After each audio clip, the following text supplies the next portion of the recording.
Виждате ли това? Или това? Или ето тук? Това е новата ми коса! А сега да се върнем до ноември 2025 година. Гледайте. След като си изкъпах и суших, е време да се разреша и да ви покажа какъв ужас преживявам всеки път, в който изкъпа косата си и колко коса всъщност пада. Ето тук вече съм събрала едно немалко количество. И това всеки път след бани, хора, вече не искам си мия косата.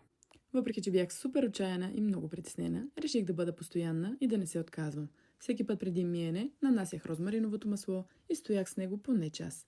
След това измивах косата си с шампуана с биотин от Main Organics, без да експериментирам и без да променям рутината си. През вечер редувах интензивния серум за растеж и ревитализиращия спрей за скалп. Като лично на мен тези два продукта не ми омазняват корените и не ми се налага да мия косата си на следващия ден.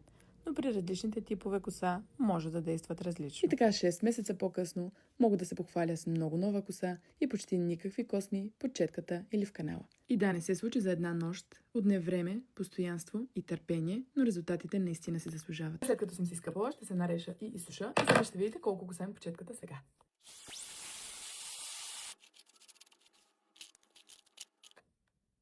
Четката е чиста. Събирам и това, което е тук и ви показвам цялото количество коса, което падна, което смятам, че е супер нормално. Благодаря на Main Organics, че върнаха самочувствието и косата ми там, където е мястото.